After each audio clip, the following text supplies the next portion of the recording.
যদি ইসলাম গাড়িতে চড়তে পারে তার আর কোনো চিন্তা নাই, ইসলাম গাড়ি চলতে চলতে তাকে জান্নাতে পৌঁছাইয়া দিবে।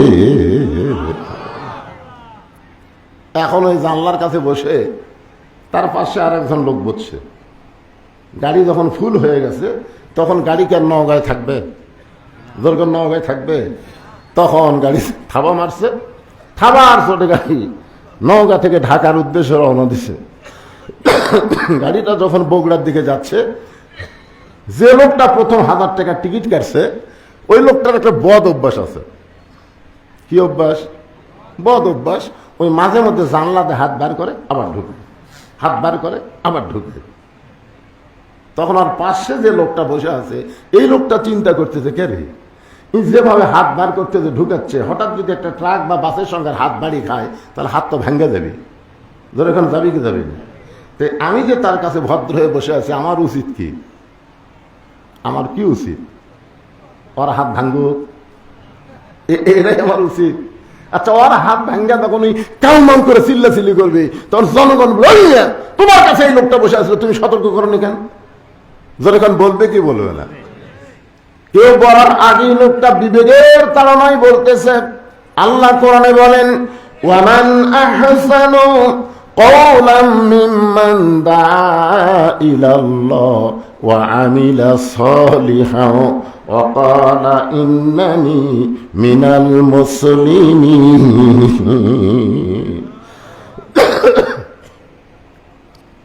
আপনি নামাজ পড়তেছেন, আপনার ঘরের পাশে আপনার জোয়ান তাগড়া ছেলে ঘুম পাড়তেছে, আপনি ফজরের নামাজ পড়লেন, অথচ আপনার ছেলে ঘুম পাড়তেছে, আপনার কিছু করার দরকার আছে না নাই? আছে। ওই লোকটা হাত বার করতেছে, ঢুকাচ্ছে, আপনার কিছু করার দরকার আছে না নাই? যখন আছে না নাই, কি করবেন? আপনি তাকে সুন্দর করে বলবেন, ভাইজান গাড়ির মধ্যে চড়ে বসেছ, কিন্তু গাড়ির নিয়ম কানুন মানা লাগবে।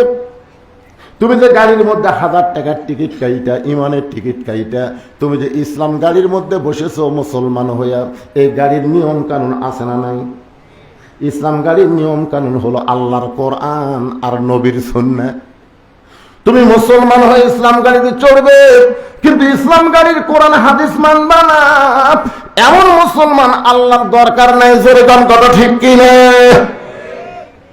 লোকটা বলতেছে, তুমি যে গাড়ির মধ্যে বসে হাত বার করতেছ আর ঢুকাচ্ছ, তুমি কি গাড়ির নিয়ম দেখছো? তো বলে কি নিয়ম? বলে তোমার মাথার উপর লেখা আছে, দেখো। হাত বাহিরে রাখবেন না, মাথা বাহিরে রাখবেন না, নিজের জিনিস নিজের সযত্নে রাখবেন, অন্যের জিনিস নিবেন না, এরকম কিছু নিয়ম আছে না নাই? জোরে কেন আছেন না? তা আপনি কি দেখতেছেন? হাত বাহিরে রাখা যাবে না ভাই, আপনি যে হাত বার করতেছেন ঢুকাচ্ছেন, গাড়ির নিয়ম আপনি মানবেন না। তখন ওই বলতেছে, ভাই রে ওগুলো সব আমি জানি রে, কিন্তু জানি ঠিকই মানি না। জোরে কোন জানি ঠিকই মানার দল করি না। যারা মানবার বলে তাদেরকে রাজাকার জঙ্গি বলি, জানি ঠিকই মানি না। সবাই বলেন জানি ঠিকই মানি না। আপনার বলেন তো যে আল্লাহ আপনাদেরকে রাজ্জাক, ওমা মিন দাব্বাতিন ফিল আরদি ইল্লা আলাল্লাহি রিজকুহা, পৃথিবীতে এমন কোন বিচরণশীল প্রাণী নাই যার রিজিকের ব্যবস্থা আল্লাহ করে নাই। সে আল্লাহ বলেছেন, আমিম্মা রাযাকনাহুম ইউনফিকুন, আমি যে আল্লাহ তোমাদেরকে রিজিক দিলাম সেই রিজিক থেকে তোমরা আমার রাস্তায় খরচ করো। আপনি রিজিক পাইলেন, নিজে খাইলেন, কিন্তু আল্লাহ রাস্তায় খরচ করলেন না। তার মানে আপনি জানেন ঠিকই মানেন না। জানেন ঠিকই। লোকটা চিন্তা করতেছে, জানে ঠিকই মানে না, ওর দাওয়াত দিয়ে কি হবে? হাতটা ভাঙ্গুক, হাত ভাঙলি বুঝবি ওই লেখার কত দাম। ওই মাঝে মধ্যে হাত বার করে আবার ঢুকাই, মাঝ করে আবার ঢুকাই। ওই গাড়িতে একটা কন্ট্রাক্টর আছে না নাই? যখন কন্ট্রাক্টর আছে না নাই? ইসলাম গাড়ির কন্ট্রাক্টর হলো আল্লাহর নবী। ইসলাম গাড়ির কন্ট্রাক্টর হলো নবী। যখন চলে গেছে, আল উলামাউ ওয়ারাসাতুল আম্বিয়া, নবী যখন নাই, ইসলাম গাড়ির কন্ট্রাক্টরের দায়িত্ব হলো আলেম ওলামা। তো এই হানিফ গাড়ির কন্ট্রাক্টর আছে না নাই? জোরে খান আছে না নাই? কন্ট্রাক্টর এসে ওকে বলতেছে, কে রে ভাই, তুমি সুন্দর হয়ে বসে আছো আর তোমার পাশের লোকটা জানলাতে হাত বার করে, মাথা বার করে, আবার ঢুকাই, তুমি কি তা কিছুই বলনি? দেখেন, যাই ভালো হয়ে বসে আছে তাকে কন্ট্রাক্টর বলতেছে। আপনি যারা নামাজ পড়তেছেন না, আপনাকে আল্লাহ ধরবে যে তুমি নামাজ পড়ো, তোমার পাশের লোক নামাজ পড়ে না, এই তুমি কেমন নামাজি? এই জন্য আল্লাহ বলেছেন, কু আনফুসাকুম ওয়া আহলিকুম নার, জাহান্নামের আগুন থেকে বাঁচতে গেলে একলা বাঁচা যাবে না ভাই, সবাইকে নিয়ে বাঁচা লাগবে। জোরে কোন ঠিক কিনা কথা কোন? আজকে অনেকে মনে করতেছেন আমি নামাজি, আমি রোজাদার, আমি জান্নাতের যেমন, অত সোজা না, পাও টাইনে ধরবি। একটু মনোযোগ দিয়ে শোনেন। কন্ট্রাক্টর বলতেছে, এত সুন্দর হয়ে বসে আছো কিন্তু তোমার পাশের লোকটা বেয়াদব, জানলা দিয়ে হাত বার করে ঢুকায়, তুমি কি তারে কিছুই বলো নাই? লোকটা বলতেছে, আমি বলেছি, কিন্তু উত্তরে সে আমাকে বলেছে জানি ঠিকই মানি না। আমি বলেছি, কিন্তু লোকটা উত্তরে কি বলতেছে? কথা কয় না। ওয়াজ বোঝা লাগবে না? জানি ঠিকই মানি না, জানি না। নামাজ না পড়লে কি হবে কে জানে না? কে জানে না সুদ খেলে কি হয় কে জানে না? কোন যে সুদের 1 টাকা খায়, নিজের মায়ের সঙ্গে 42 বার জিনা করার গুনাহ হয়, এটা কোন কোন লোক জানে না? কোন আপনার কোন সব করা? এই যে আপনারা ইরির ধানাবাদ করতেছেন, আপনাকে কত মন ধান পাইলে কতটুকু ওষুধ দেওয়া লাগবে এটা আপনারা জানেন না। জানার পরে যদি না দেন, আপনি জাহান্নামের আগুন ভক্ষণ করতেছেন। আপনার পদে পদে বিপদ হবে, পদে পদে বিপদ। দেখবেন মেয়েটা একটা ভ্যানালার সাথে বার হয়ে গেছে, ছেলে শালা হিরোইন খায়, ওই রাত্রে ঘুমাই, ঘুম ধরে না, ঘুমের ট্যাবলেট খায়, খারাপ স্বপ্ন দেখে। এই জন্য সবাই একটা আমার সঙ্গে হুঁকারি দেন, আপনাকে এই বছর এই সিজনে এলাকার শেষ ওয়াজ, আর হয়তো আপনাকে সামনে ওয়াজ করার সময় আমার নাও হতে পারে, অত লম্বা হায়াত হয়তো নাও থাকতে পারে। কথা কোন ঠিক না? সেই জন্য একটা হুহা করা লাগবে না? লোকটা উত্তরে বলেছে, জানি ঠিকই মানি না, মানার দল করি না। এই বাংলাদেশে যারা মানার কথা বলে তাদেরকে 2 চোখকে দেখতে পারি না। কন্ট্রাক্টর বলতেছে, যেভাবে দাওয়াত দেওয়ার কথা তুমি সেইভাবে দিতে পারো নাই। দাওয়াত দেওয়ার একটা সিস্টেম আছে, আল্লাহ কোরআনে বলেন, উদউ ইলা সাবিলি রাব্বিকা বিল হিকমাহ। সুবহানাল্লাহ। কেবা মুরব্বী, যে মুরব্বী উঠলেন কেবারে সামনে থেকে? না না, এই ঘন ঘন যারকে পেশাব লাগে তারকে ওয়াজ শোনা কি ফরজ? এদের সামনে জায়গার থেকে উঠে গেল, কেমন লাগে? এই জায়গাটা পুরো করে দেন তো, বাজান আসেন তো। ওয়াজ শুনতে শুনতে বাদাম খাওয়া হয় না, বুঝলেন? ওয়াজ একটা ইবাদত। কি বাদাম খাওয়া শুরু করছে রে? হ্যাঁ, শোনেন, একটু মনোযোগ দিয়ে শোনেন। তো এখন ডাইরেক্ট বললে প্রতিদিনই কয়, তুই নামাজ নামাজত যাই, নামাজত যাই, তুই নামাজ পড়াও যা, আমি না পড়াও তাই। এরকম 2-1টা লোক আছে না নাই? ভাই নামাজত যাই, তুই নামাজ পড়াও যা, আমি না পড়াও তাই রে। তুই কি মনে করছিস আমার সাথে ভালো? দোকানদার কাছে যাও, দোকানদার যা বলতে, কে পানালা ভাই তুই বল তো আমার কয় টাকা বাকি, এর কয় টাকা বাকি? দোকানদার বলতেছে, 1 মাস হলে পান খাই, টাকা দেয় না, চালিয়ে দোকান তুলে দেওয়ার চাই, আবার সামনে কাতার নামাজ পড়ে, আর আমি নামাজই পড়ি না, 10 টাকা বাকির বেশি আমি করি না। দোকানদার বলতেছে, আমার কাছে নামাজি চাইতে বেনামাজি ভালো। আপনারা বলেন তো, নামাজি হওয়ার পরেও যারা খারাপ হয় এরা কি নামাজি? আল্লাহ কয়, নামাজের জোরে ফারেশাকা যাবে দূরে, পাক কোরআনে রয়েছে ঘোষণা। এখন আকাম কুকাম নামাজ রোজা একসাথে বান্ধিয়া বোঝা, জাহান্নামে দিয়াছ রওয়ানা। আজও কেন আল্লাহর নামাজ ধরতে পারলা না? হাদিস আছে বিস্তারিত, হুজুরি কলব ব্যতীত করছেন কালেও নামাজ তোর হবে না। তবে কেন গাও জুয়ারি, মানুষকে দেখাও নামাজ পড়ি, ও তোমার সিদ্ধ বীজে সুফসল ফলে না। আজও কেন আল্লাহর নামাজ ধরতে পারলা না? আল্লাহ নামাজ ধরবার গেলে, চোর যেমন ধরবার গেলে একলা ধরা যায় না। আপনাকে গ্রামে একজন লোক মাঝে মধ্যে চুরি করে, ওই চোরকে আপনি একলা ধরতে পারবেন না, 10 জন মিলে চোরকে ধরা লাগবে। জোরে কোন কথা ঠিক কিনা? যদি আপনি পড়েন চোর চোর চোর, খালি পড়তেছেন চোর চোর চোর, চোর বলতেছে তুই পড়, আমার চুরি করতে কোনো আপত্তি নেই, কিন্তু যখনই বলবেন চোর ধরা লাগবে তখন একলা ধরা যাবে না, 10 জন মিলে ধরতে হবে। নামাজ পড়া যাবে না, নামাজ ধরবার গেলে বেটা বাপ দাদা লাতি বউ মেয়ে সকলে মিলে নামাজ ধরা লাগবে। আমরা পড়তেছি, ধরতেছি না। একটু মনোযোগ দিয়ে শোনেন। কন্ট্রাক্টর বলতেছে যেইভাবে দাওয়াত দেওয়া দরকার তুমি সেইভাবে দিবার পারো নাই, হেকমতের সঙ্গে দেওয়া লাগবে। হেকমত জোরে বলেন কি? হেকমত। হেকমত কি? প্রতিদিন কয় চলো নামাজত যাই, কিন্তু নামাজ পড়াও যাবে না পড়াও তাই। ওই একদিন চিন্তা করতেছে হেকমত কি করা যায়। আপনাকে এলাকায় সবচেয়ে বড় বাজারের নাম কি? নিয়ামতপুর বাজার। নিয়ামতপুর বাজারে ওকে 4টার সময় ধরছে। চ ভাই, কে রে, আসর হলো 5টার সময়, তুই ধরলি আমার 4টার সময়। তার মানে ওর ধারণা ওই যতবার ধরে নামাজের জন্যই ধরে। ওও জানে আসর কয়টায়, যাই নামাজ পড়ে না তাই কিন্তু জানে, আজান দেয় তো শোনে, জানে আসর হলো 5টায়, আপনি 4টায় আমার হাত ধরলি। তার মানে বলে ভাই তোমাকে সারা জীবন নামাজের দাওয়াত দিছি, আর জীবনেও দেবো না। আজকে তোমার হাত ধরছি, তোমাকে চা খেলামো। এখন আপনারা বলেন তো, নামাজের কথা বললে লোকটা যেরকম গরম হয়, চা খাওয়ার কথা বললে সেরকম গরম হবে না? না, খাওয়ার কথা তো। তখন বলতেছে তুই তো এক নামাজের দাওয়াত ছাড়া অন্য দাওয়াত দিস না রে, আজকে আবার খাওয়ার দাওয়াত দিচ্ছে, চ যাই। চা স্টলে যাই, বলতেছে ভাই নিমকি আছে, জিলাপি আছে, সন্দেশ আছে, পেঁয়াজি আছে। এত কেন? খা রে ভাই, আমি নিয়ত করছি আজকে তোকে 50 টাকা খাওয়াবো। 50 টাকা। 40 টাকা যেই মাত্র খাওয়া হয়েছে, এমন সময় আসরের নামাজের আজান দিছে। 40 টাকা খাওয়া শেষ হতেই আসরের আজান দিয়েছে। লোকটা বলতেছে ভাই নিয়ত করেছিলাম 50 টাকা খাওয়াবো, কিন্তু এই শালা মুয়াজ্জিনের কাম কি? কাম নাই তো, খালি আজান দেওয়া। আমি নিয়ত করছি 50 টাকা খিলাবো, আর 40 খিলাতে আজান দিল। ভাইরে মাত্র 10টা মিনিট খালি তুই এটি বসে থাক, আমি নামাজ পড়াই আবার আসতেছি। আমি নিয়ত করছি তোকে 50 টাকা খিলাম ভাই, 40 খিলালে আমার মন ভরতেছে না, আর 10 টাকা খিলাম, খালি 10টা মিনিট বসে থাক, নামাজ পড়াই আসতেছি।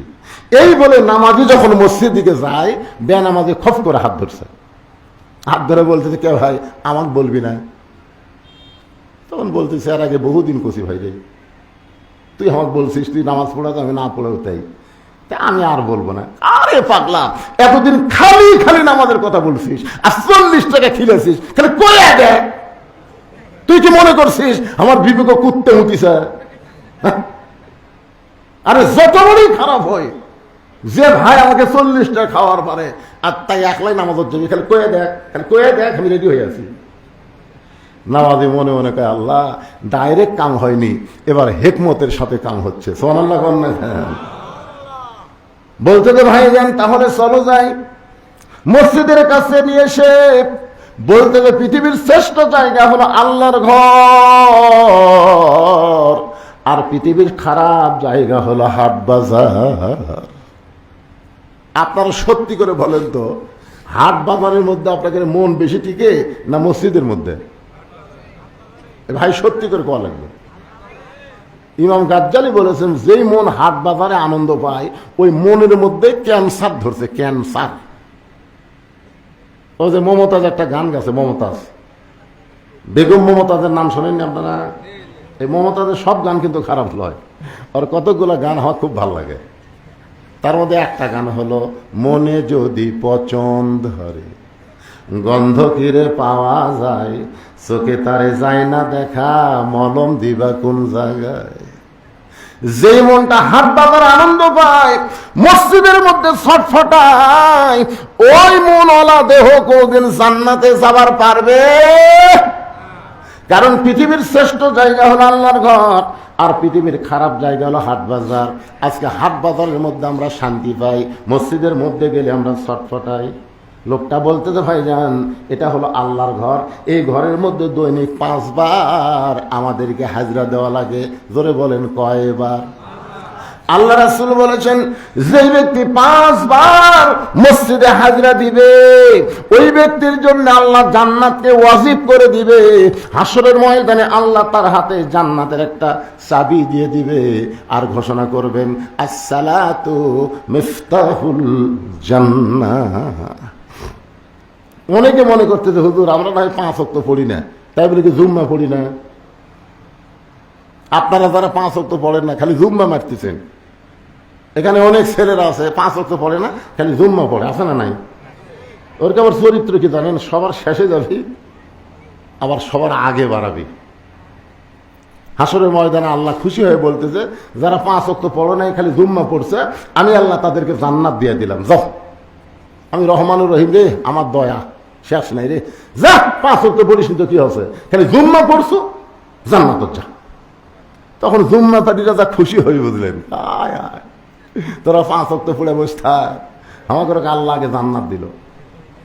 জুম্মা পাটি খুশি হয়ে জান্নাতের কাছে গিয়ে দেখবে জান্নাতের দরজার বিশাল একটা তালা। তো বলবে, আল্লাহ আপনি আমাকে জান্নাত দিলেন, দরজার যে তালা লাগান। আল্লাহ বলতে, চাবি তোর কাছে আছে, খুঁজে দেখ। তখন ওরা পকেট হাতে দেখবে একটা চাবি আছে। আলহামদুলিল্লাহ রে, তালা আছে, চাবিও আছে, কিন্তু চাবি আর তালার মধ্যে ঢোকে না, বুঝলেন? জুম্মাবাড়ি বলে, আল্লাহ চাবি তালার মধ্যে ঢুকতেছে না। আল্লাহ বলতেছে, তালার মধ্যে 5টা দাগ আছে, তোর চাবির মধ্যেও 5টা দাগ থাকা লাগবে। দেখ তো চাবির মধ্যে দাগ আছে, একটাও নাই। তো দাগে দাগে মিল না হলে চাবি ঢুকবে না, তোর তালা খুলবি না। আল্লাহ বলে, তা জুম্মাবাড়ি বলে, তাহলে আমরা কি করব? আল্লাহ বলতেছে, জান্নাত দেখে ফেরত আয়, জান্নাত দেখে ফেরত আয়। যারা শুধু জুম্মা নামাজ পড়তেছেন তারা জান্নাত দেখবার পাবেন, কিন্তু ভিতরে ঢোকা যাবে। এবার বলতেছে, ভাইজান আল্লাহর ঘরে ঢুকতে গেলে, নামাজ পড়তে গেলে আপনাকে ওযু করা লাগবে। এতদিন কিন্তু ওযুর কথা কয় নাই, খালি নামাজের কথা বলতি, যে গরম, তুই নামাজ পড়াও তাই না পড়াও তাই, ওযু করার কথা টাইম আছে? আজকে বলতেছে, ভাইজান ওযু করা লাগবে। লোকটা বলতেছে, তুই আমার পিছনে 40 টাকা খরচ করছিস, তুই যদি গোসল করবার কোষ আমি তাও করব না। না, গোসল লাগবে না, তাহলে ওযু করো। ওযু করার পরে আল্লাহর ঘরের মধ্যে ঢুকতেছে। ঢোকার সময় বলতেছে, ভাইজান ইচ্ছা মতো ঢুকলে হবে না, ডান পায়ে ঢোকা লাগবে। জোরে কোন পায়ে?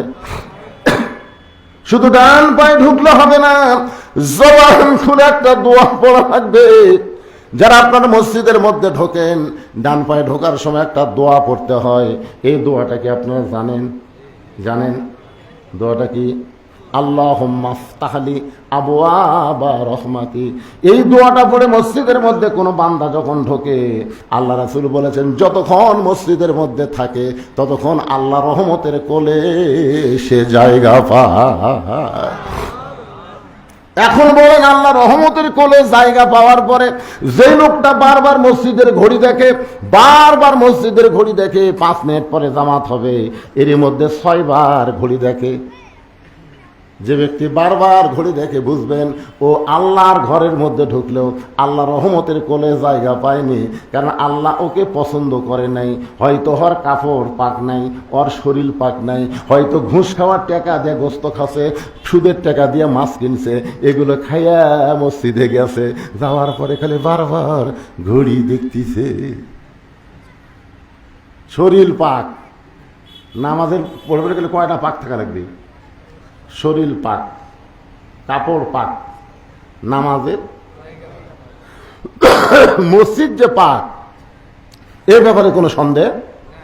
কিন্তু শরীর পাক কিনা এইটা আপনারা খেয়াল করে দেখবেন। তো হয়তো মনে করবেন, হুজুর একেবারে ভালো সাবান দিয়ে সেইভাবে গোসল করে 4 বালতি পানি মাথার দিলাম, তারপরে শরীর পাক হয়নি। না, আপনি যদি সুদের টাকার গোস্ত, ঘুষের টাকার মাছ খান, ওপরে যতই পানি ঢালেন ভাই, ভিতর পাক নাই। এই জন্য নামাজের পূর্ব শর্ত হলো হালাল খাদ্য। জোরেগণ কি খাওয়া? আল্লাহুম্মা ফতাহলি আবওয়াবা রহমাতিক বলে লোকটা মসজিদের বারান্দায় ঢুকছে, আর যে লোকটা ওরে 40 টাকা খরচ করাইছে, 40 টাকা খরচ করে খাওয়াইছে, ওই এক দৌড়ে সামনে গেছে। ওই বারান্দা ঢুকতেই ওই কোথায় গেছে? সামনে গিয়ে আল্লাহর সাথে, আল্লাহ আল্লাহ আমার কাম হলো দাওয়াত দেওয়া, আর তোমার কাম হলো হেদায়েত দেওয়া। আমি যেভাবেই হোক ওকে দাওয়াত দিয়ে মসজিদের মধ্যে ঢুকেছি। আগে অনেকদিন এমনি এমনি করছি, কাম হয়নি। আজকে হেকমতের সাথে আমি পিছনে 40 টাকা খরচ করছি, খোঁড়া যেভাবেই হোক আমি কিন্তু মসজিদে ঢুকেছি। আমার কাম কি? দাওয়াত দিয়ে মসজিদে ঢুকেন, আর তোমার কাম হলো হেদায়েত দেওয়া। হেদায়েতের দায়িত্ব বান্দার না, বান্দার দায়িত্ব হলো দাওয়াত দেওয়া। জোরে কোন কথা কন না কেন? আজকে এখানে আমি আইসি, আপনাকে দাওয়াত দিচ্ছি, হেদায়েত দেওয়ার মালিককে। কথা কন না কেন? আমি যত ওয়াজ করি, এখানে এমন কতগুলো লোক আছে এরা ফজরের নামাজ পড়বি না, আছে না নাই? আগেও যা পরেও তাই। ওই যে আমার ওয়াজের মধ্যে শোনেননি, এক মুরিদ পীরের কাছে গেছে, যা বলে হুজুর আমার তো খুবই অভাব, আমাকে এমন কিছু মন্ত্র দেন যে মন্ত্র দিয়ে জিন হাজির করা যাবে, আর জিনের কাছে যা চামো তাই দিবে। তো পীর সাহেব কিছু দোয়া দিছে, ওই চোখ বন্ধ করা দোয়া পড়তে পড়তে জিন এসে হাজির। জিন বলতে যে হুজুর আমাকে ডাকলেন কেন, কি চান? তো বলে আমার ভাঙ্গা বাড়ি চাঙ্গা করে চাই। তো জিন ভাঙ্গা বাড়ি চাঙ্গা করে দিছে। এরপরে হুজুর কি বলেন? বলে আমার অনেক খাবার লাগবে, খাবার এনে দাও। তো জিন খাবার এনে দিয়ে বলে হুজুর এখন কাজ দেন, কি করব? বলে আমার অনেক টাকা পয়সা লাগবে, অনেক টাকা পয়সা এনে দিয়ে। জিন বলতে হুজুর এখন কাজ দেন, কি করব? লোকটা বলে আমার তো আর কোনো কাজ নাই। জিন বলে কাজ না দিলে আপনার ঘাড় ভাঙবো। আমি বেকারের জাত না, কাজ চাই। মুরিদ চিন্তা করে কে রে, যত কাজ আসলো সব কাম শেষ, এখন কাম না দিলে আমার ঘাড় ভাঙবি, তার কারণ কি? জিন বলে কাজ দেন। মুরিদ এক দৌড়ে পীরের কাছে দৌড়। পীর বলে দৌড়াস কেন? বলে জিন খালি কাজ চাই। আমি জিন তো তাড়াবার পারি না হুজুর, খালি হাজির করছি, এখন কাজ চাই, কাজ আমার নাই, আমি কি করব? পীর সাহেব বলে জিন কোথায়? বলে ওই যে আসতেছে। জিন আসে বলে পীরের কাছে আসা লাভ নাই, কাজ দেন। এবার পীর সাহেব বলতেছে আমার মুরিদের কোনো কাম নাই, কিন্তু আমার একটা কাম আছে। জিন বলে হুজুর কি কাম? বলে কুত্তার বেকা নেয় সোজা কর, কুত্তার বেকা নেয় সোজা কর। এবার জিন টানে, নেয় সোজা হয়, ছাড়ে দিলি বেকা হয়। জিন কান্দের বলে আল্লাহ এমন একটা কাজ পাইলাম, কিয়ামত হবে কিন্তু কাজের শেষ হবে না। আজকে আমাদের বাংলাদেশে অনেক যুবক হলো কুত্তার নেজের মতন বেঁকা, যতক্ষণ কোরআনের মাহফিলে থাকে সোজা হয়ে থাকে, আবার মাহফিল শেষ হয়ে গেল আগেও যা পরেও তাই, এশার নামাজও পড়েনি, ফজর নামাজও পড়বে না। এরকম আছে না নাই? যখন আছে না নাই? একটু মনোযোগ দিয়ে শুনবেন বাজান। হতে পারে আজকের ওয়াজ আপনাদের জীবনের শেষ ওয়াজ। আমরা কেউ হায়াতের খবর জানি না, কিন্তু যেদিন ডাক পড়িবে, সবাই বলেন, কিন্তু যেদিন ডাক পড়িবে কবর মাঝে যাইতে, জোগাড় কিছু করছো বন্ধু তার মাঝে বিছাইতে। আল্লাহর বান্দারা, লোকটা সামনে গিয়ে আল্লাহকে বলতেছে আল্লাহ আমার কাম হলো দাওয়াত দেওয়া, তোমার কাম হলো হেদায়েত দেওয়া। আমি যেভাবেই হোক দাওয়াত দিয়া পৃথিবীর শ্রেষ্ঠ জায়গা মসজিদে ওরা হাজির করছি, এখন তুমি কি করবা? তোমার দায়িত্ব। আল্লাহ বলে বান্দারে, তুই যখন তোর কাম শেষ করে আমার কাম করার কথা বললি, আমি তোর দোয়া কবুল করলাম। জোরে কাম সুবহানাল্লাহ। আসরের নামাজ, জোরে কন কোন নামাজ? আসরের নামাজ কয় রাকাত? জোরে কন। আমি কিন্তু বলিনি আসরের ফরজ কয় রাকাত, তা কিন্তু বলিনি। এখন এই যে 4 রাকাত অভ্যাস হয়ে গেছে। বাংলাদেশে আসরের নামাজ 8 রাকাত কে পড়ে? আসরের নামাজ তো কিন্তু 8 রাকাত, আমরা পড়ি কয় রাকাত? 4 রাকাত। আল্লাহ রাসূল এও কথা বলেছেন যে সাহাবীরা জোহরের পূর্বে যে 4 রাকাত সুন্নত, এইটা হলো ইবাদত, আর আসরের পূর্বে যে 4 রাকাত সুন্নত, এইটা হলো মাহাব্বত। সাহাবারা বললেন হুজুর ইবাদত আর মহব্বত এর মধ্যে তফাৎ কি? আল্লাহ রাসূল বললেন ইবাদতের বিনিময়ে মানুষ জান্নাত চায়, আর মহব্বতের বিনিময়ে মানুষ আল্লাহ চায়। ইবাদতের চাইতে মহব্বতের দাম কোটি কোটি গুণ বেশি। আল্লাহ রাসূল যে বললেন আমার সমস্ত উম্মতের নেকি যদি এক পাল্লায় দেওয়া হয়, আর আবু বকরের এক রাতের মহব্বত যদি অন্য পাল্লায় দেওয়া হয়, সমস্ত উম্মতের নেকির চাইতে আবু বকর মহব্বতের ওজন বেশি হবে। তা আসরের পূর্বে 4 রাকাত সুন্নত, এটা কি? যার অন্তরে আল্লাহর মহব্বত আছে সেই শুধু পড়তে পারবে, আর যার অন্তরে নেই পড়া সব নেই, না পড়লে গুনাহ নেই। হাদিসে কুদসির মধ্যে বলা হয়েছে, পৃথিবীর যেখানে আপনি আসরের নামাজ আদায় করেন, হেরেমের মধ্যে নামাজ পড়ার সওয়াব আল্লাহ আপনাকে দান করে দিবে, কিন্তু না পড়লে কোনো পাপ নাই। আসরের ফরজ হলো 4 রাকাত। জোরে বলেন কয় রাকাত? আসরের ফরজ 4 রাকাত। বাগান রে, ওই যে বেনামাজি নামাজের কাছে দাঁড়ায় নামাজ শুরু করলো, নিয়ত কিভাবে বান্ধা লাগে বাঁধলো আপনারা বলেন তো? আমরা যখন নিয়ত বান্ধি তখন কি করি? স্যারেন্ডার করি কার কাছে? কথা কয় না? আপনার নিয়ত বাঁধেন না এরকম? হ্যাঁ, আচ্ছা, নিয়ত বান্ধার পরে আপনার পাশে একজনের মোবাইল খালি আমার ঘুম ভাঙ্গায়া গেল রে মরার কুকিলে রিংটন বাজে, কি বাজে না? 2-1টা ব্যবসায়িকা রিংটন আছে ভাই। আমাদের মসজিদের কোনাতে একজন এরকম গানের রিংটন বাজতেছে, গানের ইংরেজি গানের রিংটন দিছে, এই গানের রিংটন বাজতেছে, আর আমার পাশে একজন হাত বান্ধা খালি শালারে শালারে, মানে ওটি রিংটন বাজে, এটি থেকে মুখ ফসকা বাড়ছে শালারে, 3-4 বার শালারে গেছে। নামাজ শেষ করার পরে বললাম, কে ভাই আপনি শালারে শালারে কয়া? হুজুর খেলে হাতটা বান্ধা না থাকলে ওর চাপা ফাটাতাম, তাহলে হাত বান্ধা আছে থেকে আমি লোহর বাঁধলো না। তার মানে কি রে, সারেন্ডার করলাম কার কাছে? হাত বান্ধা আসামি হয়ে গেলাম। ওই বেনামাজি নামাজের কাছে নামাজ শেষ করেছে। আসর নামাজের সালাম ফিরানোর পরে সব মুসল্লি যখন চলে যায়, নামাজি এবার বেনামাজিকে বলতেছে, ভাইজান চলেন, নামাজ শেষ হয়ে গেছে, এখনো 10 টাকা বাকি আছে, আপনাকে একটু খাওয়াবার চাই, চলেন ভাই। লোকটা খালি ফোঁপায় ফোঁপায় কান্দে। নামাজি বলতেছে, ভাইজান চলেন চা খাবো, 50 টাকার মধ্যে 40 টাকা খাওয়া হয়েছে, এখনো 10 টাকা বাকি আছে, চলেন চা খাই। লোকটা খালি পাগলের মতন কান্দে। নামাজি বলে, ভাইজান কান্দেন কেন? বলে, নামাজের মধ্যে এত শান্তি আমি আগে বুঝি নাই। পৃথিবীর সব শান্তি নামাজের ভিতরে। এই জন্য আল্লাহ বলছেন, অসজুদ ওয়াক্তারিব, অসজুদ ওয়াক্তারিব। তুমি যখন আমাকে সেজদা দিবে, তোমার সেজদা তোমাকে আমার নিকটে নিয়ে যাবে। জোরে কোন সুবহানাল্লাহ। জিহাদের ময়দানে পিছন দিকে তীর বিদ্ধ হলো হযরত আলীর। সাহাবারা গিয়া তীর টানতেছে, বুঝলেন? ওই তীরটা গোস্তের মধ্যে এমন ভাবে আটকে গেছে, তো তীর বার হয় না। আলী খালি সেই চিৎকার দেয়।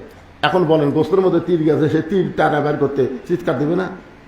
হযরত আলী যেই চিৎকার দেয়, ওরে বাবারে মরলাম রে, চিৎকার দেয়। এইটার সাহাবীদের সহ্য হয় না। নবীর কাছে গিয়ে বলতেছি, ইয়া রাসূলুল্লাহ, হযরত আলীর পিছনে একটা তীর ঢুকছে হুজুর, শলাকা এমন হয়ে ঢুকে গেছে, আমরা টাইনি তীরটা বার হয় না। রাসূল 3 মিনিট ধরে কানলেন, 3 মিনিট, কিছুই কয় না, খালি কান্দে।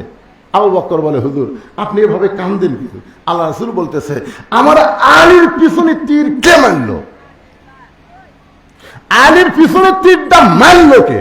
কারণ আলী হচ্ছে সেনাপতি, সবার সামনে থাকে, আর আলীর পিছনে যারা থাকে তারা হলো মুসলমান সাহাবী। আলীকে যদি কেউ মারে, সামনে দিক থেকে মারবে, পিছন দিক থেকে মারল কে? এই কথাটাই নবী 3 মিনিট চিন্তা করে কাঁদতেছে।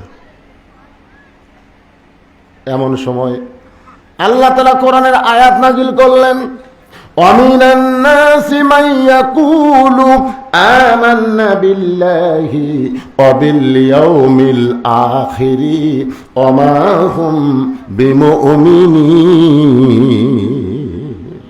আপনার বলেন তো ভাই, বাংলাদেশে কোনো হিন্দুদের হরিবাসর কোনো হিন্দুরা বাধা দিছে? একটা সত্যি কথা কন্ত, কোন হিন্দুরা হরিবাসর করতেছে, হিন্দুরা সব বলতেছে না করা যাবে না, দিছে? খ্রিস্টানদের কোন অনুষ্ঠান খ্রিস্টানেরা বাধা দিছে?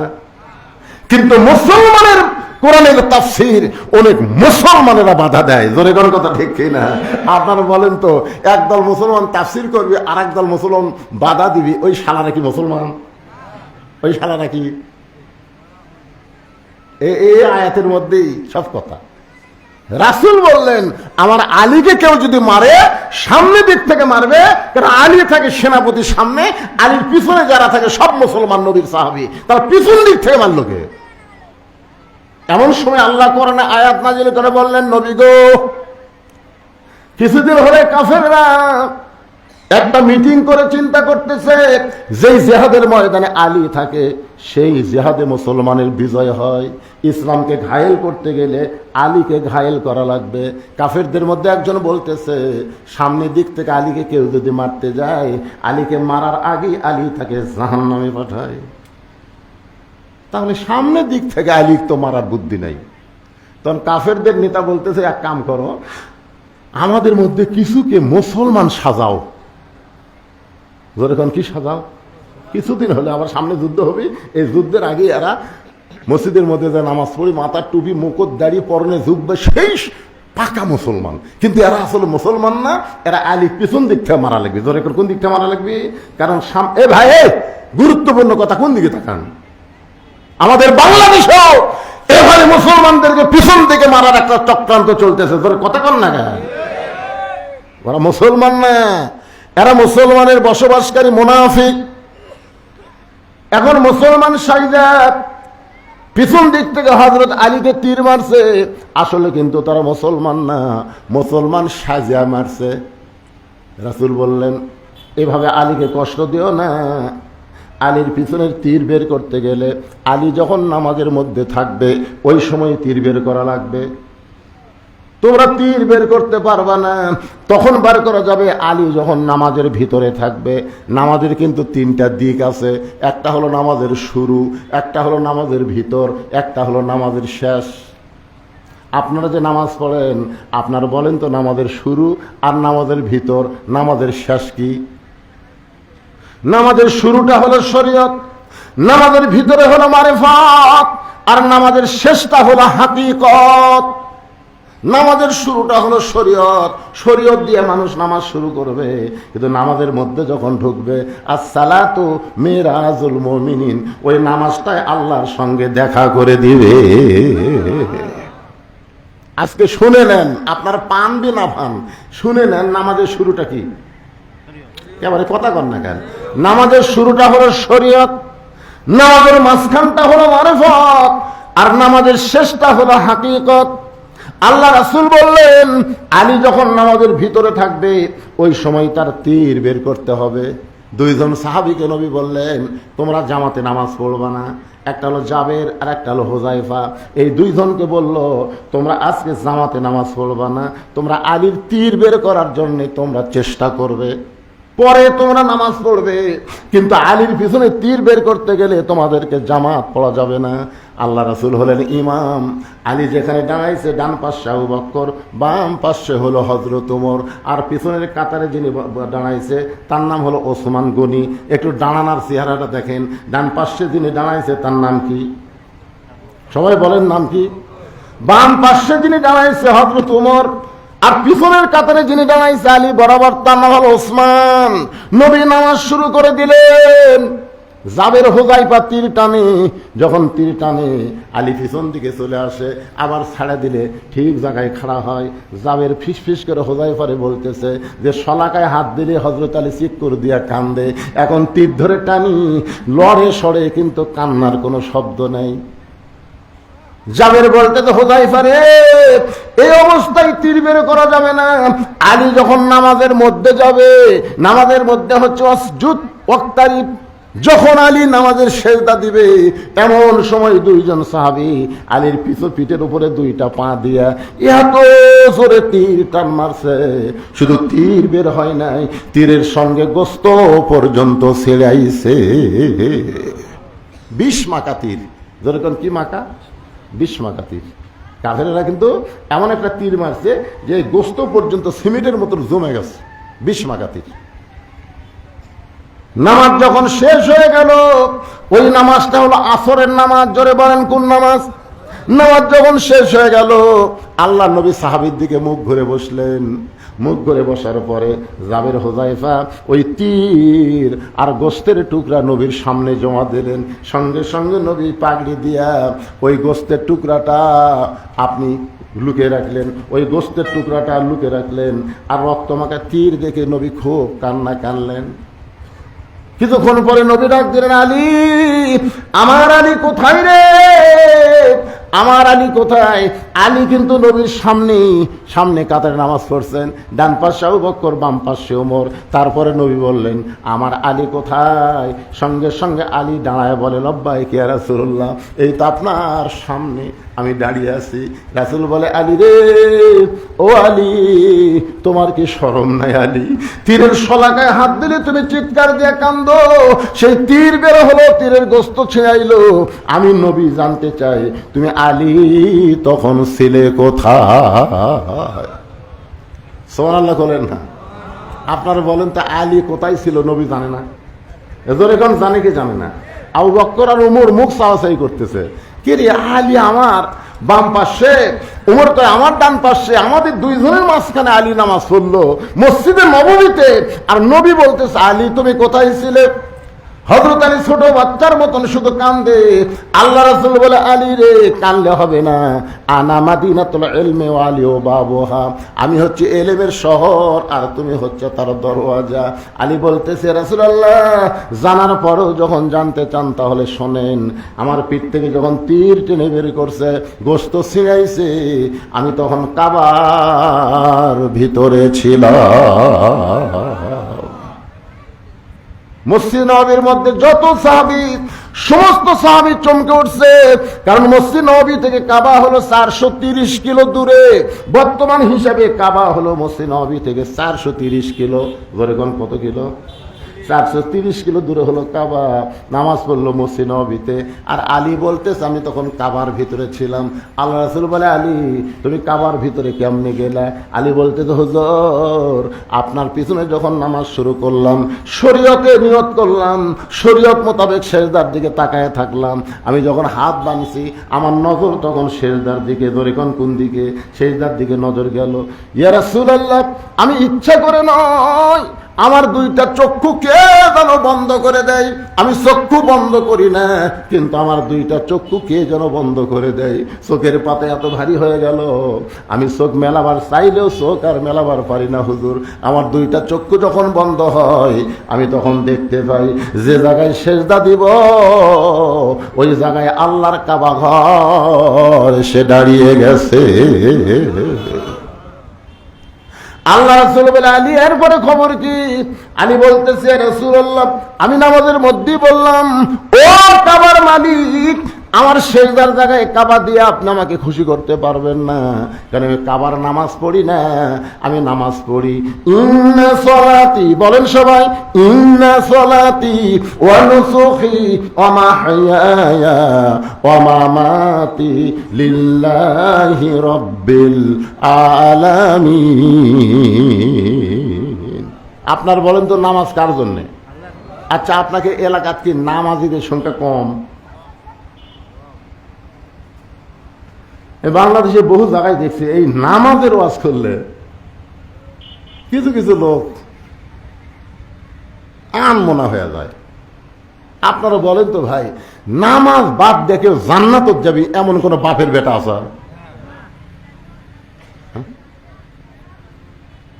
নামাজ না পড়ে কেউ ভালো মানুষ হবি এমন গ্যারান্টি কেউ দিবি? কারণ আল্লাহ কোরআনে গ্যারান্টি দিয়েছে, ইন্না সালাতা তানহানিল ফাহশাই ওয়াল মুনকার, একমাত্র নামাজই পারে মানুষকে যাবতীয় খারাপি থেকে বাঁচাই দিতে। কোন বেনামাজি, কোন বেহায়া তার সন্তান সন্ততিকে এ মাদ্রাসায় দিবে না। আপনি দেখবেন অনেক বাবা মাদ্রাসার সামনে দিয়ে টাইমে নিয়ে ছেলে হাই স্কুলে দিচ্ছে, আছে না নাই? আপনি বলেন তো, মাদ্রাসায় দাখিল পাস আর হাই স্কুলের ম্যাট্রিক পাস, এই দুটোর মধ্যে তফাৎ কি? তফাৎ নাই? আপনি বলেন, বাংলাদেশে দুটো ব্যাটম্যান আছে, একটা হলো মোস্তাফিজ, একটা হলো সাকিব আল হাসান। মোস্তাফিজ খালি বল করে, ব্যাটত গেলি ধরা খায়। মোস্তাফিজ আছে খালি বল করে, ধরে কারণ কি করে, ব্যাট দিলে পারে। আর সাকিব আল হাসান বলও করে, ব্যাটও করে। এই দাখিল পাস করে ইচ্ছা করলে কলেজের আয়ে ভর্তি হবে, ইচ্ছা করলে আলেমে ভর্তি হবে। ম্যাট্রিক পাস করলে ওই যত ইচ্ছা করুক আলেমে ভর্তি হবার পারবি না। ধরে কথা কর না গান। এই মাদ্রাসার ছাত্রছাত্রী হচ্ছে অল স্কয়ার। এরকে বুদ্ধি জানেন, এরকে ব্রেন জানেন? সুবুক্তিগিন একজন বাদশা ছিল, সুলতান মাহমুদের জীবনী থেকে এসেছে। তিনি একদিন রাস্তায় দাঁড়িয়ে আছে তার প্রধানমন্ত্রীকে নিয়ে। এখন প্রধানমন্ত্রী বলতেছে, জাহাপনা এই যে সকালবেলা আমরা ঘুরতেছি, কারণ কি? তো সুলতান মাহমুদ বলল, কারণ হলো ওই যে একটা পুকুর, ওই পুকুরের পানি কতটুকু হবে তুমি একটু বলো। প্রধানমন্ত্রী কয়, এটা পাগলামো প্রশ্ন, একটা পুকুরের পানি কোনোদিন ওজন করে বলা যায়? ইতিমধ্যে দেখে একজন বাচ্চা আল্লাহর কোরআন বুকে নিয়ে মাদ্রাসায় যাচ্ছে। ওকে সুলতান মাহমুদ ডাক দিয়ে বললো, বাজান কোথায় যাও? বলে মাদ্রাসাত পড়ি, আল্লাহর কোরআন পড়ি। তো এই পুকুরের পানি কতটুকু? তো এই সামান্য প্রশ্ন করার জন্য আমাকে ডাকলেন, মাদ্রাসা খাওয়া যাওয়া লাগবে, এটা একটা প্রশ্ন হলো? প্রধানমন্ত্রীকে কেড়ে পাগলা, এই কি প্রশ্ন করছে? প্রশ্নই তো বুঝিসনি। প্রশ্ন করছে পুকুরের পানি কতটুকু, আর তুই কইলে এটা একটা প্রশ্ন হলো? ছেলে বলতেছে, গিলাস যদি পুকুরের সমান হয় 1 গিলাস, অর্ধেক হলে 2 গিলাস। এখন আপনারা কয় গিলাস গিলাস বানান, তারপর আমার ডাকেন। সুলতান মাহমুদ বুকে নিয়ে বলতেছে, আল্লাহ রাসূল বলেছেন, খায়রুকুম মান তাআল্লামাল কোরআন ওয়া আল্লামা। ওই ব্যক্তি হলো পৃথিবীর সবচাইতে দামি, জ্ঞানী, সম্মানী, যে আল্লাহর কোরআন পড়ে অপরকে কোরআনের শিক্ষা দেয়। এই মাদ্রাসায় আল্লাহর কোরআনের শিক্ষা হয়। জোরে কোন কথা ঠিক কিনা? এখন আবার খালি কোরআন নেয়।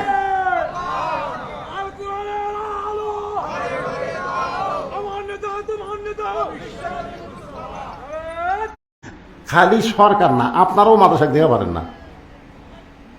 আপনারা এই মাদ্রাসা দেখে পারেন? এই মাদ্রাসা আপনারা পছন্দ করেন? এই মাদ্রাসাকে আপনারা মহব্বত করেন? এই কারা কারা করেন? আল্লাহকে একটু হাত দেখেন তো দেখি, দেখে হাত তোলেন। যারা মাদ্রাসা মহব্বত করেন হাত তোলেন।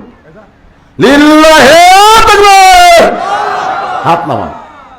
বাপ মা মারা গেছে, বাপ মা রুহের মাগফিরাতে এই মাদ্রাসার জন্য একটা করে কোরআন শরীফ দান করা লাগবে। একটা করে কোরআন শরীফ, মাত্র 500 টাকা দাম। যাদের বাপ মা মারা গেছে আমি দোয়া করে দেবো, আল্লাহ তোমার এই নবীর এতিম মাদ্রাসায় দান করার কারণে বাপ মার কবরকে জান্নাত বানায় দাও। কেউ যদি মনে করে হুজুর আমি একটা কোরআন দেবো না, 10টা দেবো, 5000 টাকা। একটা দিলে 500 টাকা। আপনাদের কাছে একটু রুমাল যাবে, ব্যাগ যাবে। এই তো আমার আগে শাহিন আলম চাইলো, আপনারা কি বারে কি? মাদ্রাসার প্রতি মহব্বত যদি থাকে, পকেটে যদি টাকা থাকে, এই ব্যাগলা ভিতরে ঢোকো। আর আপনাদের কাছে এমন কোন আল্লাহর পাগল আছে যার বাপ মা কবরে গেছে, বাপ মার জন্য একটা কোরআন শরীফ বাবদে মাদ্রাসায় 500 টাকা দান করবেন। আমি দোয়া করে দেব, আল্লাহ এই মাদ্রাসায় একটা কোরআন দানের কারণে বাপ মার কবরকে আল্লাহ যেন জান্নাত বানায় দেয়। জোরে কান আমিন। টাকা পয়সা হাতের ময়লা ভাই, আজ আছে কাল নাই। যেটা দিবেন ওইটা আখিরাতের প্রতি বিশ্বাস করে আপনার জান্নাতের ব্যাংকে অ্যাকাউন্ট হয়ে যাবে। এই ব্যাগলার নামিসা দেন, সবাই দেন, যাই যা পারবেন দেন। আর এখানে কয়েকটা মানুষ চাইছে একটু 500 টাকা লোড দেবেন, একটা কোরআন শরীফ দান করবেন। আল্লাহর কোন পাগল আছেন যে বাপ মা কবরে গেছে, হুজুর আমি বাপ মার জন্য একটা কোরআন শরীফ বাবদ 500 টাকা দান করলাম, দোয়া করে দেব আল্লাহর কাছে। এটা কি? মাশাআল্লাহ, লিল্লাহি। মুরব্বীরা পড়ে নেই, ছোট্ট একটা মানুষ মায়ের জন্য দোয়া চাইয়া এই যে 500 টাকা দান করেছে, আল্লাহ মায়ের কবরকে জান্নাতের টুকরা বানায় দেন। এই পিছন দিক দিয়ে হাতে কারা রে? হয় না হাতে কারে? আদায় শুরু হলে তারা উঠে যাবে, আল্লাহ এদের প্যারালাইসিস দিও তো আল্লাহ, হাঁটা বন্ধ হয়ে যাবে। আল্লাহ পারে না। ভালো মানুষ শুয়েছে, সকাল উঠার পাওনা আবার পারতেছে না। আপনি দিবেন না, বসে থাকেন। আপনি কি 10টা টাকাও দিয়ে পারবেন না? ব্যাগলে যাচ্ছে, উঠে দৌড় দেন। দৌড়ানো বন্ধ হবে, দৌড়ানো বন্ধ হবে, হাঁটাও বন্ধ হবে। ঠিক কিনা বলেন? আল্লাহ তোমার একজন বান্দা 500 টাকা দান করেছে কোরআন বাবদ, আল্লাহ দানকে কবুল করেন। বাবার জন্যে আল্লাহ, বাবা কবরে গেছে, বাবার কথা মনে করে কোরআন শরীফ বাবদ 500 টাকা দান করছে, আল্লাহ দানকে কবুল করেন। আল্লাহ তোমার একজন বান্দা 1000 টাকা 2টা কোরআন শরীফ বাবদ বাপ মার জন্য, 2টা কোরআন শরীফ বাবদ 1000 টাকা দান করেছে, আল্লাহ বাপ মার কবরকে জান্নাতের টুকরো বানায় দেন। আল্লাহ তোমার আরেকজন বান্দা কোরআন শরীফ দিবার পারে নাই, 100 টাকা দান করছে, আল্লাহ এইটা দান। 500 টাকা দিলে কোরআন, আর 100-200 যেটা দিবেন সেটা হচ্ছে দান। বাবা কান্দে, মা কান্দে, কবরেতে শুয়া, দেখলি না রে দরদের বেটা একবারও আসিয়া। একটু জিকির করেন লা ইলাহা ইল্লাল্লাহ। বাকি লিবেন, বাকি লিবেন। এই যে ধান হচ্ছে, ধান হলে আপনারা দিবেন। আমার ওয়াজ কিন্তু শেষ হয়নি বাদান, ওয়াজের কিছুই হয় নাই। কিন্তু আমাকে বললো, হুজুর এই মিডল পয়েন্টটা আপনি একটু মাদ্রাসার জন্য আদায় করেন। এই জন্য আমি আপনাদের কাছে বললাম, একটু আল্লাহর হস্তে 1 মণ 2 মণ ধান দেন। এই যে আল্লাহ ফসল দিচ্ছেন, বৈশাখ মাসে কোনো ঝড় নাই, ঝাপটা নাই, সব জায়গায় আমাকে বলে হুজুর বৃষ্টির জন্য দোয়া করেন। আমি চিন্তা করি বৃষ্টি যদি হয়, এই যে যারা আবাদ করতেছে, ধান কাটতেছে, এদের আবার ক্ষতি হবে। এই জন্য আল্লাহকে বলি, আল্লাহ বৃষ্টি চাইলে ঠান্ডা হবে, তুমি ইচ্ছা করলে এমনি ঠান্ডা করে দিতে পারো। আপনার বলেন তো গতকালের চাইতে আজকে তাপমাত্রা কমছে না বাড়ছে? কমে গেছে। তার মানে কি বৃষ্টি ছাড়াও আল্লাহ তাপমাত্রা কমাবার পারে। আপনারা ওঠা বসা করেন না, বাকি ওয়াজ হবে। পিছনে যারা আছেন সামনে আসেন, তো সামনে আসেন, সামনে আসেন, সবাই সামনে আসেন, আল্লাহর রাস্তায় আসেন। যারা গ্যাসে চলে থাকে অসুবিধা নেই, জিকির করেন আর সামনে আসেন। লা ইলাহা ইল্লাল্লাহ, লা ইলাহা ইল্লাল্লাহ, লা ইলাহা ইল্লাল্লাহ, লা ইলাহা। আরেকজন আল্লাহর বান্দা কোরআন শরীফ বাবদ 500 টাকা দান করছে। আল্লাহ দানকে কবুল করেন, আল্লাহ নেক নিয়ত নিকাশা পড়াক, আল্লাহুম্মা আমিন। আমার মায়েরা যারা পর্দার অন্তরে বসে আছেন, আপনারা হয়তো মনে করতেছেন হুজুর আমাদের তো একটা লাইন ওয়াজ করলেন না। ও মা, আপনাদের ওয়াজ নিয়ামতপুর বহু মাহফিলে করছি মা। আজকে শোনেন, মাত্র 4টি আমল আপনারা করবেন। 1 নম্বর হলো 5 ওয়াক্ত নামাজ পড়বেন, 2 নম্বর হলো রমজান মাসে রোজা করবেন, 3 নম্বর স্বামীর কথা মতো চলবেন, আর 4 নম্বর হলো সতীত্বের হেফাজত, পর্দা করবেন। এই 4টা আমল যদি করতে পারেন, আল্লাহ মা ফাতেমার সঙ্গে আপনাদেরকে জান্নাত দেবে। আল্লাহ নবী বললেন, ফাতেমা আমি তোমার বাবা বলে তুমি জান্নাতি, এইটা কখনো মনে করবা না। ফাতেমা বলে, বাবা কি করা লাগবে? রাসূল বললেন, ফাতেমা জান্নাতে যদি যেতে চাও, জান্নাতের আমল করে তোমাকে জান্নাতে যেতে হবে। ফাতেমা বললেন, বাবা জান্নাতের আমল কি? আল্লাহ রাসূল বললেন, পর্দা, সবসময় পর্দার ভিতরে থাকবা। আমার মায়েদের বলতেছি, মা আপনাদের কাছেও মাদ্রাসার ছাত্রী আদায় করবে, আল্লাহর রাস্তায় আপনারা মাদ্রাসায় দান করবেন। দানকারী গো পিতা মাতা, সুখে রাইখো কবরে, নূরের টুপি পরা ইয়া উঠাবেন রোজ হাসর। আপনার ইরির ধান আবাদ করেননি? এরা সব বাইরের লোক না, এলাকার লোক রে বারে। 1 মণ ধান দেখাতে পারলেন না যে হুজুর আমি মাদ্রাসা 1 মণ ধান দেবো। শরীফ মারা গেছে, তার স্ত্রী স্বামীর রোহের মাগফিরাতে কোরআন শরীফ বাবদ 500 টাকা দান করেছে। আল্লাহ স্বামীর কবরকে জান্নাতের টুকরা বানান। দাদি মারা গেছে, হারে দাদির কথা মনে করে নাতি 500 টাকা দান করেছে কোরআন বাবদ। আল্লাহ দাদির কবরকে জান্নাতের টুকরা বানায় দেন। দিয়া আল্লাহ বোঝে মন, কাইরা নিতে কতক্ষণ। এবার বলতেছে, ভাইজান হিকমতের সাথে বলা লাগবে। তুমি হিকমতের সাথে বলো নাই বলে জানলা দিয়ে হাত বাদ করতেছে আর ঢুকাইতেছে, মনে আছে না ভুলে গেছেন? এবার কন্ট্রাক্টর সাহেব সুন্দর করে বলতেছে, ভাইজান গাড়ির নিয়ম কানুন কি আপনি জানেন না? আপনার পাশের মানুষটা সুন্দর হয়ে বসে আছে আর আপনি হাত বার করেন আর ঢুকেন। ভাই একটা বাস বা ট্রাক যদি আপনার হাতের সঙ্গে লাগে তাহলে আপনার হাতটা ভাঙ্গা যাবে। কন্ট্রাক্টর এত সুন্দর করে যখন বলতেছে, ওই গাড়িটা চলতে চলতে সিরাজগঞ্জ পর্যন্ত গেছে। এমন সময় ওই লোকটা বলতেছে, আমার হাত আমি রাখবো, যেখানে খুশি সেখানে রাখবো। কি বলতেছে? এই মনে কথাটা খেয়াল করছেন? আমার হাত আমি রাখবো যেখানে খুশি।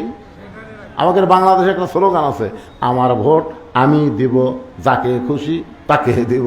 এরকম একটা স্লোগান আছে না নাই? আপনি যদি মুসলমানের বাচ্চা হন তাহলে আপনার ভোট আপনি যাকে খুশি তাকে দিবার পারবেন না। মুসলমানের বাচ্চা হলে বুঝতে হবে ভোট একটা আমানত। ধরে গান ভোট একটা কি? ধরে গান ভোট একটা কি? আল্লাহ কোরআনে বলেন, ইন্নাল্লাহা ইয়ামুরুকুম আন তুআদ্দুল আমানাতি ইলা আহলিহা ওয়া ইযা হাকামতুম বাইনান নাস আন তাহকুমু বিল আদল। আপনাদের সামনে উপজেলা ইলেকশন আছে না নাই? এদের এখন আছে না নাই? এখন যদি বলেন আমার ভোট আমি দিব, যাকে খুশি তাকে দিব, তাহলে আপনি স্বৈরাচার হয়ে গেলেন। আল্লাহ বলতেছে, যাকে খুশি তাকে ভোট দিবার পারবা না। যে কয়জন দাঁড়াছে এর মধ্যে যিনি ভালো, দেখবেন যার মাথার টুপি আছে, যার মুকুট দাড়ি আছে, যে 5 ওয়াক্ত নামাজ পড়ে। আপনার বলতেছেন হুজুর যে কয়টা দাঁড় আছে একটারও দাড়ি নেই, যে কয়টা দাঁড় আছে নামাজে ঠিক মতো পড়ে না, তাহলে কি করবো? এই চেয়ারম্যান সাহেবকে ভোট দেননি, কোন দিয়েছেন কি দেননি?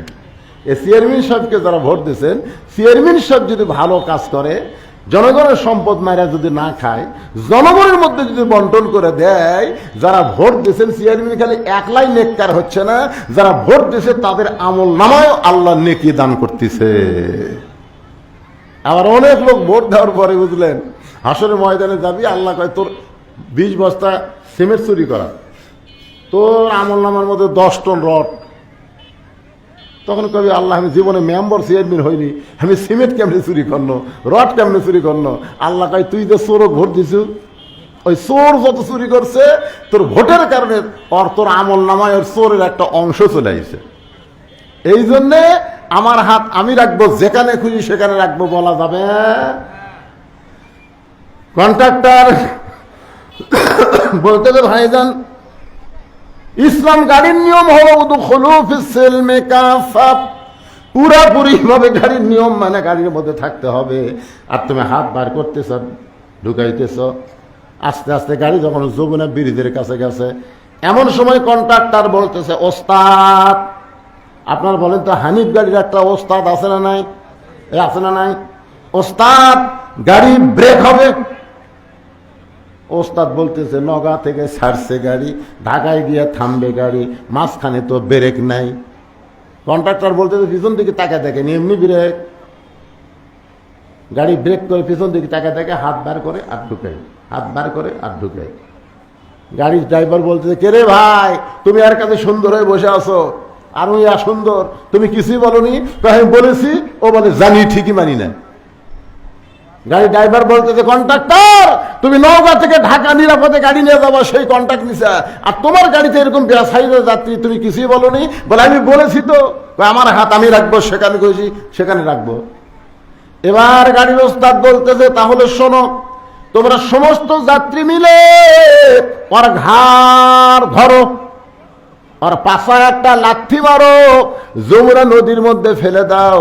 ইমানের টিকিট নিয়ে মুসলমান যাত্রী হয়ে ইসলাম গাড়িতে চড়বে, ইসলাম গাড়ির নিয়ম কানুন মানবে না, এমন ভণ্ড মুসলমানকে নিয়ে ইসলাম গাড়ি জান্নাতে যাবে না, পাশায় লাথি দিয়া জাহান্নামের মধ্যে ফেলে দিবে। জোরে কোন কথা ঠিক কি না? কথা বলেন ঠিক? হ্যাঁ ভাইজান, যে আয়াতে কারিমা তেলাওয়াত করেছে এখন শুনেন, ইয়া আইয়ুহাল্লাযীনা আমানু হাল আদুল্লুকুম আলা তিজারাতিন তুনজিকুম মিন আযাবিন আলীম তুমিনুনা বিল্লাহি ওয়া রাসূলিহি। একটু খেয়াল করবেন, আল্লাহ বলতেছে আমি কি তোমাদেরকে এমন একটা ব্যবসার কথা বলবো না যে ব্যবসা করলে জাহান্নামের আগুন থেকে আল্লাহ তোমাদেরকে বাঁচায়া দিবে? ব্যবসা, সেই ব্যবসাটা কি? আল্লাহ রাসূলের প্রতি ঈমান গ্রহণ করা। আল্লাহ রাসূলের প্রতি ঈমান গ্রহণ করা মানে আল্লাহর প্রতি নিজকে সুপর্দ করে দেওয়া। আপনারা বলেন তো, আপনার বাড়ি ঘর সহায় সম্পত্তি ঈমানের দৃষ্টিতে বলেন, এগুলো সব কিছুর মালিককে? আর আল্লাহর নবীর মাদ্রাসায় চাওয়া হলো, আপনাকে মন কি বলল? দেশ না, দেশ না, কি করবেন? সব কিছু থুয়া যাবেন, কিছুই নিয়ে যাবে না। কিন্তু যেদিন ডাক পড়িবে কবর মাঝে যাইতে, জোগাড় কিছু করছো বন্ধু তার মাঝে বিছাইতে। আল্লাহ পাক আমাদের সকলকে কবুল করুক। কঠিন গরমের মধ্যে ভাঙ্গা ভাঙ্গা মাহফিলে যা কিছু বললাম, বক্তা এবং শ্রোতা আল্লাহ আমল করা তৌফিক দেখ, সকলে বলে আল্লাহুম্মা আমিন। ভাইজান, আমি এইবারে কুরবানি ঈদের পরে ওমরা করার নিয়ত করেছি। এই যে ট্রাভেলস, সেটার নাম কি? মেহেদি, মেহেদি ট্রাভেলসে ইব্রাহিম সাহেবও যাবে, তার সাথে আর অনেকে যাবে। যদি আপনারা কেউ মনে করেন যে হুজুর আলেম ওলামার সাথে থেকে আমরা সুন্দরভাবে ওমরা পালন করি, তো হজ পালন করা খুব কঠিন, বহু টাকার দরকার। তো কুরবানিদের পরে ভিড়ও কম হবে, আপনারা মক্কা মদিনার সব সিনারিগুলো দেখে নিজের ইমানকে পুক্ত করতে পারবেন। আসলে মক্কা মদিনায় এমন কিছু জায়গা আছে, জায়গা দাঁড়ালেই ইমান বেড়া যায়। আপনি তো গেছেন ভাই, খালি খারাপ হবেন। বাংলাদেশে তো কিছু নেই রে ভাই, এটা ভেজাল দেশ। যখন কি দেশ, ভেজাল ভেজাল। আমি গেলে এক দোকানে যা বলছিলাম, ভাই জয়তুনের আসল তেল দেন মদিনায়। যেই গোছ আসল তেল দেন, দোকানের মালিক বলতেছে মান্য তুল্য হারাম। কর্মচারী এসে মারল ধাক্কা, এক ধাক্কায় দোকান থেকে বাইরে হলাম। আমি বললাম কে রে, আমার দোষ কি? একজন বাংলাদেশি বললাম, ভাই তাহলে আসল জয়তুনের তেল চাষি আর মামলুকুল্লাহ হারামকে আমার ধাক্কা দিয়ে বার করে দিল, কারণ কি? বলে হুজুর কারণ হলো আপনি ভেজাল দেশের লোক। কারণ আপনি যখন আসল চাচ্ছেন তখন দোকানদার মনে করছে এটা ভেজাল দেশের লোক, কারণ ভেজাল দেশের লোক না তো আসল চাবি না। আমি তখন বললাম, মৌলানা রে, তোর এমন একটা দেশের জন্ম হচ্ছে, সে দেশটাই হলো ভেজাল দেশ। ধর এখন কি দেশ? যেটি আল্লাহর আইন চলে না, কোরআন চলে না, মানুষের তৈরি আইন চলে, এইটা কোনোদিন আসল দেশ হতে পারে না, এটা হলো ভেজাল দেশ। জোরে কোন কথা ঠিক কিনা? এই জন্যে মক্কায় গিয়ে সর্বপ্রথম যে শব্দ উচ্চারণ করা লাগে, লব্বাইক আল্লাহুম্মা লব্বাইক, লব্বাইক